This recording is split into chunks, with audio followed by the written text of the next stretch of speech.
Good morning students. आज हम theory of spontaneous generation के बारे में जानकारी लेंगे। मैं doctor Prakash Chandra Sharma, department of zoology, SPC government college Ajmer. Students, पहले से ही वैज्ञानिकों में वैज्ञानिक विकास की प्रक्रिया के दौरान जो एक महत्वपूर्ण प्रश्न सामने था वो था कि जीवन का उद्भव किस तरीके से हुआ है। काफी सारे लोग, जिनमें वैज्ञानिक भी शामिल थे, बहुत मजबूती से ये मानते थे कि जीवन का उद्भव स्वतः हुआ है, स्पॉन्टेनियस जनरेशन हुआ है उसका, और जीवन जो लिविंग ऑर्गेनिज्म है वो नॉन लिविंग मैटर से जन्म उनका हुआ है। ऐसा मानने वालों में अरिस्टोटल भी शामिल थे। अरिस्टोटल का मानना था कि जो कुछ सिंपलर इन्वर्टिब्रेट्स हैं वो स्पॉन्टेनियसली अराइज हो सकते हैं। ये विचार बहुत लंबे समय तक प्रिवेल किया और इस विचार को सबसे पहले फ्रांचेस्को रेडी ने चैलेंज किया। रेडी ने कई सारे एक्सपेरिमेंट किए डिकेइंग मीट पे और उसकी स्पॉन्टेनियसली मैगट प्रोड्यूस करने की क्षमता के बारे में। इस तरह के एक्सपेरिमेंट ने रेडी ने डिकेइंग मीट को 3 कंटेनर में रखा। एक कंटेनर टोटली अनकवर्ड था, दूसरे कंटेनर को उन्होंने पेपर से कवर किया और तीसरे कंटेनर के ऊपर उन्होंने फाइन बारीक जाली लगाई ताकि मक्खियां न आ सकें। उन्होंने देखा कि पहले कंटेनर में मक्खियों ने मीट पे अंडे दिए और वहां से मैगट डेवलप हो गए, जबकि बाकी 2 कंटेनर में जिसपे कागज लगा हुआ था और जिसपे फाइन जाली लगी हुई थी उसमें मैगट स्पॉन्टेनियसली डेवलप नहीं हुए। हालांकि उन्होंने देखा कि जहां जाली लगी हुई थी उस कंटेनर पे काफी सारी फ्लाइज अट्रैक्ट हुई और उन्होंने उस जाली के ऊपर ही अंडे दे दिए, जिसके कारण मैगट पनप गए। तो उन्होंने कहा कि डिकेइंग मीट पर मैगट का बनना स्पॉन्टेनियस प्रक्रिया नहीं है, ये फ्लाई के एग्स के कारण, मक्खी के अंडों के कारण हुआ है। तो इस प्रकार से उन्होंने जो थ्योरी ऑफ स्पॉन्टेनियस जनरेशन था उसको चैलेंज किया। ल्यूवेनहॉक ने जब माइक्रो ऑर्गेनिज्म की खोज की, जो कि अभी तक अनजानी दुनिया थी, तो अगेन ये कंट्रोवर्सी फिर से पैदा हो गई। कई लोगों ने मानना शुरू किया, कई लोगों ने ये प्रस्तावित भी किया कि जो माइक्रो ऑर्गेनिज्म है वो स्पॉन्टेनियस जनरेशन से ही पैदा होते हैं। हो सकता है बड़े एनिमल, बड़े ऑर्गेनिज्म नहीं हो। उन्होंने ध्यान दिलाया कि जो बॉइल्ड एक्सट्रैक्ट ऑफ मीट है उसके अंदर माइक्रो ऑर्गेनिज्म डेवलप हो सकते हैं अगर उसे कुछ दिन छोड़ दिया जाए।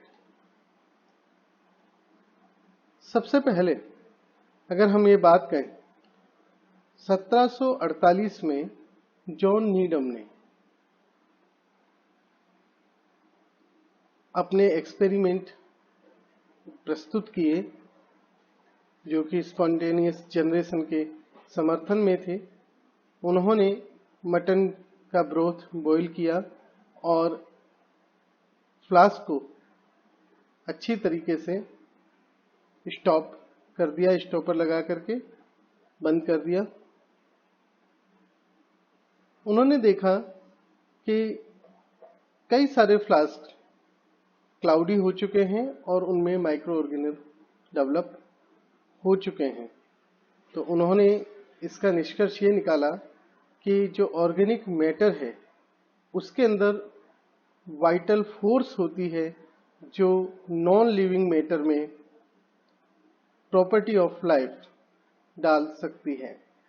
तो इनका ये मानना था कि जो नॉन लिविंग मैटर है उससे लाइफ डेवलप हो सकती है, क्योंकि ऑर्गेनिक मैटर में वाइटल फोर्स मौजूद होती है। कुछ साल बाद लेज़ेरो स्प्लेंजानी ने एक एक्सपेरिमेंट किया जो कि एक्चुअली नीडम के एक्सपेरिमेंट की डिजाइन का कुछ इम्प्रूवमेंट था। उन्होंने वाटर और सीड लेकर के ग्लास फ्लास्क को पहले सील किया। इन्होंने देखा कि अगर सील्ड फ्लास्क बॉइलिंग वाटर में करीब 45 मिनट रख दिया जाता है तो उसमें किसी की प्रकार की ग्रोथ नहीं होती जब तक कि वो फ्लास्क सील्ड है। तो उन्होंने निष्कर्ष निकाला कि जो एयर है उसमें जर्म्स हो सकते हैं जिसके कारण कल्चर में ग्रोथ होती है। लेकिन उन्होंने जो मुख्य कमेंट किया वो ये था कि जो बाहरी वायु है, एक्सटर्नल एयर है, वो मीडियम में मौजूद एनिमल की ग्रोथ के लिए, जो कि ऑलरेडी मौजूद है, उसकी ग्रोथ के लिए आवश्यक है। तो एक तरीके से इन्होंने ये माना कि वहां पर स्पॉन्टेनियस ग्रोथ हो सकती है, लेकिन उसके लिए एयर आवश्यक है। और जो हीटिंग की प्रोसेस है उसने अंदर की एयर में जो लाइफ को सपोर्ट करने की एबिलिटी है उसको डिस्ट्रॉय कर दिया। इसके बाद थियोडोर स्वान ने 1810 से 1882 में एक्सपेरिमेंट किया। उन्होंने इस एक्सपेरिमेंट डिजाइन में थोड़ा बदलाव ये किया कि उन्होंने nutrient solution, sterile nutrient solution वाले फ्लास्क में एयर को आने दिया, लेकिन ये एयर एक रेड हॉट ट्यूब से आ रही थी और उन्होंने देखा कि जो फ्लास्क है वो स्टेराइल बना रहता है। इसके बाद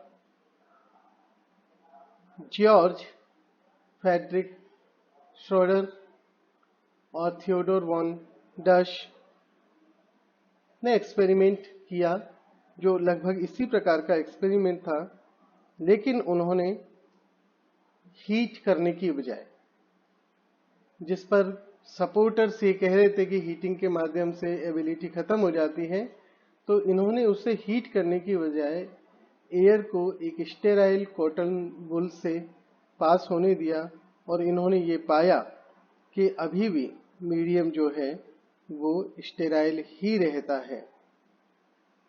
इन सब के बावजूद, इतना एविडेंस है, इसके बावजूद भी फेलिक्स पोशेट ने 1859 में अगेन ये क्लेम किया कि बिना एयर कंटामिनेशन के भी स्टेराइल मीडियम में माइक्रोबियल ग्रोथ हो सकती है। तो इस क्लेम के बाद लुईस पाश्चर ने इस मैटर को सेटल करने की ठानी और उन्होंने एक्सपेरिमेंट्स किए। उन्होंने सबसे पहले पाया कि अगर एयर को हम कॉटन से पास होने दे रहे हैं तो ऐसी स्थिति में कॉटन कुछ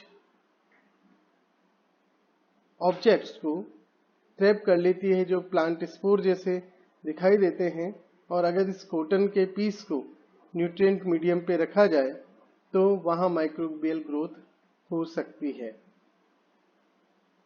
दूसरा एक्सपेरिमेंट जो इन्होंने किया वो था कि इन्होंने न्यूट्रिएंट सॉल्यूशन को फ्लास्क में रखा, उसे हीट किया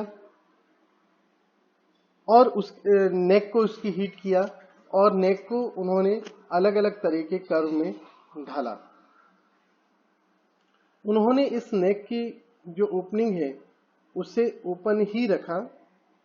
इन्होंने देखा कि अगर हम न्यूट्रिएंट जो ग्रोथ है सॉल्यूशन है उसको बॉईल कर देते हैं, उसको ठंडा होने देते हैं, और ऐसी स्थिति में अगर ये न्यूट्रिएंट जो सॉल्यूशन है वो एयर के लिए एक्सपोज रहता भी है तो भी ऐसी स्थिति में ग्रोथ नहीं होती, क्योंकि डस्ट और जर्म्स जो हैं वो कर्व्ड नेक की वॉल पर ट्रैप हो जाते हैं।